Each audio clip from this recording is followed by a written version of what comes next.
은퇴를 하고 나면 어디에서 어떻게 살아야 할까 하는 문제 말입니다.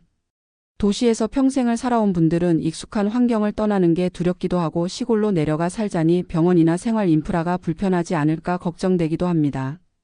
하지만 동시에 도시에 남아있는 생활비 부담, 늘어만 가는 주거비와 교통비, 그리고 숨가쁘게 돌아가는 속도에 더 이상 맞추기 힘든 현실을 마주하게 되면 문득 이런 질문이 생기죠. 정말 이대로 살아도 괜찮을까? 오늘은 60대 부부 한 쌍의 이야기를 들려드리려 합니다. 이분들은 평생을 서울에서 살아왔습니다. 남편은 공기업에서 35년을 근무하다 퇴직했고 아내는 학원 강사 일을 병행하며 두 자녀를 키워냈습니다.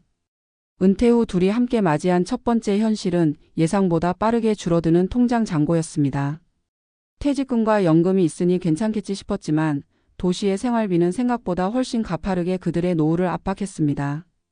아파트 관리비, 각종 공과금, 병원비, 그리고 아이들 결혼에 보태주었던 돈까지 합치니 남는 게 없었습니다.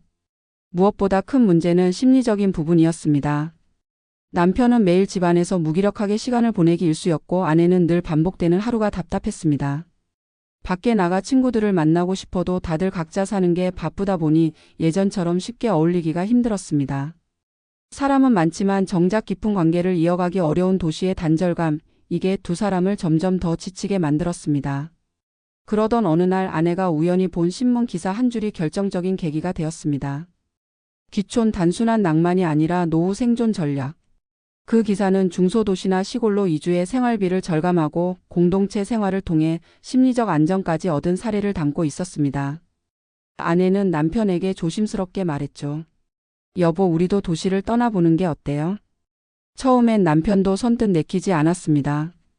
평생을 도시에서 살아온 사람이 낯선 시골에서 잘 적응할 수 있을까? 병원이나 교통은 괜찮을까 하는 두려움이 컸던 겁니다. 하지만 곧 두 사람은 계산기를 두드려 보았습니다. 도시에서 매달 나가는 고정비는 약 300만 원. 반면 충청도의 한 작은 마을에 집을 얻어 정착하면 같은 생활 수준으로도 150만 원이면 충분했습니다. 절반 가까운 생활비를 줄일 수 있다는 현실적인 계산이 부부의 마음을 움직였습니다. 결국 두 사람은 과감히 아파트를 정리하고 시골로 향했습니다. 물론 처음부터 낭만적인 건 아니었습니다. 편의점 하나 없는 동네, 느린 행정 서비스, 낯선 이웃들과의 관계까지. 하지만 시간이 지날수록 부부는 그곳의 새로운 질서에 적응해 갔습니다. 마을회관에서 함께 김장을 하고 이웃과 반찬을 나누며 이야기를 나누다 보니 외로움이 훨씬 덜했습니다. 무엇보다 남편은 다시 활력을 찾았습니다. 작은 텃밭을 가꾸며 땀 흘리고 아내는 그 옆에서 새로운 친구들과 어울리며 웃음을 되찾았습니다. 도시에서 매일 느끼던 공허함 대신 소소한 일상의 즐거움이 다시 찾아온 겁니다.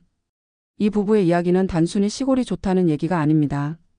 사실 중요한 건 자신들의 노후에서 어떤 부분을 가장 지키고 싶은가 하는 선택의 문제였습니다. 이 부부는 돈보다 시간을 그리고 고립보다 관계를 택했습니다. 도시는 여전히 다양한 기회를 주지만 그 기회가 더 이상 필요하지 않은 순간부터는 부담이 되기도 합니다. 반면 시골은 불편함이 따르지만 그 불편함 속에서 새로운 관계와 생활의 리듬을 회복할 수 있습니다. 그렇다면 여기서 우리가 배울 점은 무엇일까요? 은퇴 후의 삶은 단순히 돈의 문제가 아니라 삶의 질과 직결된 선택의 문제라는 겁니다. 첫째, 자신의 생활비 구조를 냉정히 따져봐야 합니다. 도시의 생활비를 감당할 수 없다면 생활 패턴에 맞는 새로운 환경을 찾는 것도 현명한 방법입니다. 둘째, 심리적인 고립감을 줄이는 방법을 고민해야 합니다. 돈은 있어도 외로우면 건강도 행복도 지켜낼 수 없습니다. 마지막으로 자신이 어떤 삶을 원하는지 스스로에게 물어야 합니다. 나는 관계 속에서 살아야 하는 사람인가? 아니면 익숙한 환경에서의 편안함이 더 중요한가? 이 질문에 대한 답이 곧 은퇴 후 삶의 방향을 결정합니다. 60대 부부가 도시를 떠나 시골로 간 이유, 결국은 단 하나였습니다. 함께 웃으며 살아가기 위해서. 그리고 그 선택은 많은 이들에게도 중요한 메시지를 던져줍니다. 은퇴는 끝이 아니라 또 다른 시작입니다. 어떻게 살 것인가, 어디서 살 것인가는 결국 스스로 내려야 할 선택입니다. 중요한 건 두려움에 머무르지 않고 자신에게 맞는 길을 찾아가는 용기일 겁니다. 여러분, 저는 올해로 65이 된 평범한 은퇴자입니다. 제 이야기를 한번 들어보시겠습니까? 저는 서울에서 평생을 살아왔습니다. 젊을 때는 늘 바쁘게 살았습니다.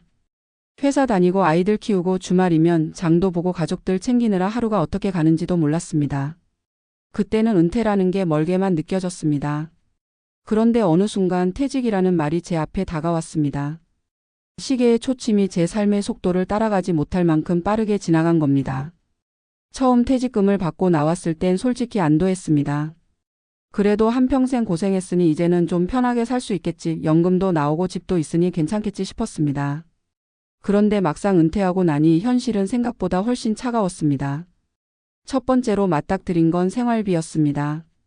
그동안 월급이 꼬박꼬박 들어올 땐 크게 신경 쓰지 않았던 것들이 은퇴 후엔 부담이 되더군요. 아파트 관리비가 그렇게 비싼 줄 몰랐습니다. 전기세, 수도세, 도시가스 요금에다 의료보험료까지. 병원 한 번 가면 약값까지 생각보다 크게 나갔습니다. 특히 아내와 제가 동시에 병원에 다니기 시작하니 그 돈이 만만치 않았습니다. 한 달에 300만 원 정도는 필요했는데 연금만으로는 턱없이 부족하더군요. 그때 처음으로 내가 앞으로 몇 년이나 더 살아야 할 텐데 이 돈으로 버틸 수 있을까 하는 두려움이 찾아왔습니다. 둘째는 외로움이었습니다. 일할 땐 사람을 피하고 싶을 만큼 많았습니다. 아침마다 회의, 점심엔 동료들과 식사, 저녁에도 약속이 끊이지 않았죠. 그런데 퇴직을 하고 나니 하루 종일 누구한테 전화 한 통 걸려오지 않는 날이 많아졌습니다. 친구들도 다 바쁩니다. 다들 손주 봐주러 다니거나 아직 일을 이어가는 경우도 있죠. 저는 집에 혼자 앉아 텔레비전만 보고 있자니 하루가 한없이 길게 느껴졌습니다. 아내와도 대화가 줄었습니다. 서로 오랜만에 마주 앉아 시간을 보내니 좋은 줄 알았는데 막상 하루 종일 붙어 있다 보니 사소한 걸로 자주 부딪히게 되더군요. 왜 집안일을 나 몰래 해치우냐부터 오늘은 왜 이렇게 무기력하냐 같은 말이 쌓이고 쌓여서 괜한 다툼이 되었습니다. 젊을 때는 서로 바빠서 못 싸웠던 건데 은퇴하니 오히려 관계가 더 불편해지는 순간이 있었습니다. 건강 문제도 빼놓을 수 없습니다. 회사 다닐 때는 아프면 그냥 참고 버텼습니다. 그런데 나이 들어서 아프니 다릅니다. 한번 감기에 걸리면 일주일씩 앓아눕고 무릎이 쑤셔서 계단 오르내리기도 힘듭니다. 운동해야지 마음먹으면서도 막상 나가기는 귀찮고 또 나가보면 젊은 사람들 사이에서 위축될 때도 있었습니다. 의사 말로는 큰 병은 아니지만 나이 드니 몸이 하나하나 신호를 보내기 시작한다는 겁니다. 그 말을 듣고 나니 괜히 더 불안해졌습니다. 혹시 내가 병원비로 남은 돈을 다 쓰고 나면 우리 부부는 어떻게 살지? 이런 걱정이 머릿속을 떠나지 않았습니다. 그러던 어느 날 아내가 이런 말을 꺼냈습니다. 여보, 우리 도시 떠나면 어떨까? 저는 처음에 깜짝 놀랐습니다. 평생을 서울에서 살아왔는데 갑자기 어디 시골로 내려가 살자니 막막했습니다. 그런데 아내가 계산기를 두드려 보니 분명 이유가 있었습니다. 서울에서 매달 나가는 비용이 300만 원이 넘는데 충청도 작은 마을에 내려가면 절반 수준으로도 충분히 살 수 있다는 겁니다.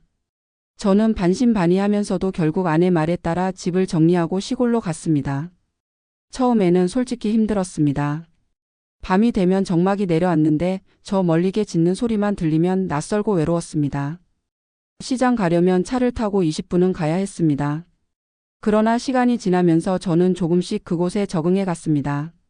아침에 일어나 텃밭에 물을 주고 땀 흘리며 흙을 만지다 보면 하루가 금방 갔습니다. 마을에 관해서 김장을 같이 하고 동네 사람들과 반찬을 나누다 보니 관계가 조금씩 회복됐습니다. 도시에서 느꼈던 외로움 대신 낯설지만 따뜻한 공동체의 정이 있었습니다. 생활비도 훨씬 줄었습니다. 한 달에 150만 원 정도로도 충분히 살 수 있었고 남은 돈은 건강을 위해 운동이나 병원비에 쓰니 한결 마음이 놓였습니다. 무엇보다 저 자신이 달라졌습니다. 은퇴하고 나서 가장 힘들었던 건 나는 이제 필요 없는 사람인가라는 생각이었습니다.